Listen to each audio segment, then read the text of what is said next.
64 साल पुराना हुए पाकिस्तान के साथ सिंधु नदी जल समझौता की समीक्षा की मांग की है और इसके लिए पाकिस्तान को एक औपचारिक नोटिस भेजा है। यह नोटिस 30 अगस्त को जारी किया गया था, जिस पर अभी पाकिस्तान के विदेश मंत्रालय के द्वारा प्रतिक्रिया व्यक्त की गई है। पाकिस्तान के विदेश मंत्रालय का कहना है कि वह इस समझौते को बेहद महत्वपूर्ण मानता है और उम्मीद करता है कि भारत भी इस द्विपक्षीय समझौते के प्रावधानों का पालन करेगा। नमस्कार दोस्तों, मैं मीठी स्वागत करती हूँ आप सबका नेक्स्ट लेवल एकेडमी पे। दोस्तों, आज के इस वीडियो में हम जानेंगे कि आखिरकार 64 साल बाद भारत इस संधि की समीक्षा की मांग क्यों कर रहा है। अगर इस संधि की समीक्षा नहीं की गई तो क्या एक बार फिर से दोनों देश आपस में भिड़ेंगे।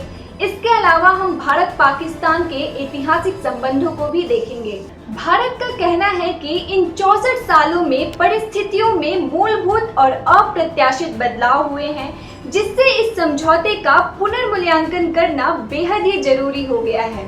भारत इस संधि की समीक्षा का पहला कारण जनसांख्यिकी बदलाव यानी कि देश में बढ़ती हुई जनसंख्या को बताया है, जिससे जनसंख्या बढ़ने के साथ पानी की आवश्यकता में भी वृद्धि हो रही है। दूसरा पर्यावरण संबंधी मुद्दे हैं और तीसरा भारत के उत्सर्जन लक्ष्यों को पूरा करने के लिए स्वच्छ ऊर्जा के विकास में तेजी लाना है। भारत ने अन्य कारणों में सीमा पर लगातार बढ़ते हुए आतंकवाद के प्रभाव को भी बताया है। यह अधिसूचना किशनगंगा और रातले जल विद्युत परियोजनाओं के संबंध में एक अलग लंबे समय से चल रहे विवाद की पृष्ठभूमि में जारी की गई है। यह नोटिस सिंधु जल समझौते के अनुच्छेद 12 के 3 के तहत भेजा गया है। चलिए अब समझते हैं कि इस समझौते का इतिहास क्या रहा है। यह समझौता भारत और पाकिस्तान के मध्य 19 सितंबर 1960 को विश्व बैंक की मध्यस्थता से की गई थी। इस समझौते का उद्देश्य सिंधु और उसकी सहायक नदियों के जल का उपयोग है।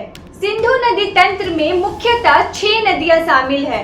इन नदियों का नाम है सिंधु, झेलम, चिनाब, रावी, व्यास और सतलज। कराची में भारत के तत्कालीन प्रधानमंत्री पंडित नेहरू और पाकिस्तान के राष्ट्रपति अयूब खान द्वारा इस संधि पर हस्ताक्षर किए गए थे। यह संधि भारत को 3 पूर्वी नदियों व्यास, रावी और सतलुज के पानी पर नियंत्रण का अधिकार देती है, जबकि 3 पश्चिमी नदियों सिंधु, चिनाब और झेलम के पानी पर पाकिस्तान को नियंत्रण का अधिकार देती है। यह संधि भारत को सीमित सिंचाई उपयोग, नेविगेशन, मछली पालन आदि जैसे गैर उपभोग अनुप्रयोगों के लिए पश्चिमी नदियों के पानी का उपयोग करने की भी अनुमति देती है। इस समझौते में पाकिस्तान को सर्वाधिक लाभ प्राप्त हुआ था। इसके तहत पाकिस्तान को 18.52% जल प्राप्त हुआ, जबकि भारत को मात्र 19.48% जल मिला। इसके अतिरिक्त भारत ने पाकिस्तान को पश्चिमी नदियों पर नहरों के निर्माण के लिए 83 करोड़ रुपए भी दिए थे। चलिए अब बात करते हैं भारत और पाकिस्तान के ऐतिहासिक संबंधों के बारे में। जैसा कि आप सबको पता है कि भारत और पाकिस्तान के बीच संबंध एक दूसरे के विरोधी हैं। भारत विरोध पाकिस्तान विदेश नीति का मूल आधार है और इसी भारत विरोध के नाम पर पाकिस्तान अक्सर कश्मीर का मुद्दा अंतर्राष्ट्रीय मंचों पर उठाते रहता है और इसके अलावा समय समय पर सरक्रीक, सियाचिन और सिंधु नदी जल का मुद्दा भी पाकिस्तान के द्वारा उठाया जाता है। दक्षिण एशिया का भू राजनीति का परिणाम है कि भूटान भारत का सदाबहार मित्र है, जबकि पाकिस्तान भारत के धूर विरोधी राज्य है, जो अभी भी भारत के विदेश नीति के लिए एक बड़ी चुनौती है। तो आशा करती हूँ कि आज की वीडियो आपको पसंद आई होगी। अगर पसंद आई है तो लाइक, शेयर और सब्सक्राइब जरूर करें।